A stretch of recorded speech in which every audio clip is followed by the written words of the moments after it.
Hello everyone, I am Jasmine and you are watching a story on my channel Horror Vibe with Jasmine।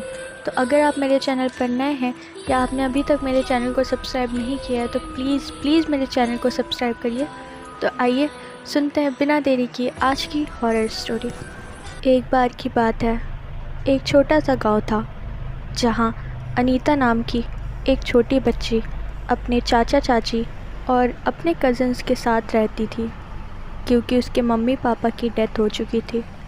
उसके चाचा चाची अनीता का बहुत ख्याल रखते थे और उसके पसंद की हर चीज़ उसे देते थे। अनीता को गुड़िया से खेलना बहुत पसंद था। उसे गुड़िया के कलेक्शन का बहुत शौक़ था। उसके पास तरह तरह की गुड़िया थी। पर एक दिन जब वो अपनी चाची के साथ बाज़ार जाती है तो वहाँ उसको एक गुड़िया दिखती है।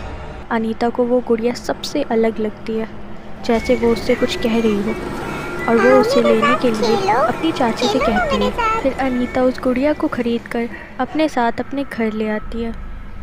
अनीता अकेले में घंटों तक बैठकर अब अपनी गुड़िया के साथ खेलती रहती थी।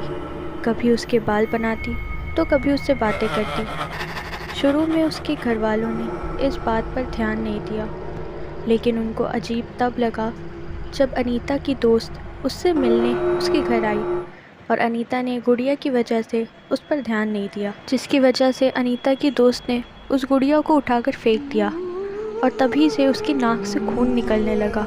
उसकी हालत बहुत ज़्यादा ख़राब हो गई। इस घटना के बाद से ही घर में आधी रात को अजीब अजीब आवाज़ें आने लगी। अब अनीता के चाचा चाची को पक्का यकीन हो गया था कि ये गुड़िया कोई नॉर्मल खिलौना नहीं है, इसलिए उन्होंने इसे अनीता से दूर करने की बहुत कोशिश की, लेकिन हर बार अनीता इसे वापस ले आती। तो एक बार उन्होंने रात को मौका देखकर उस गुड़िया को अपने घर के एक खाली कमरे में रखकर आग लगा दी। उसके अगले ही दिन अनीता के चाचा चाची और उसके दोनों बच्चों की लाश उनके घर से मिली।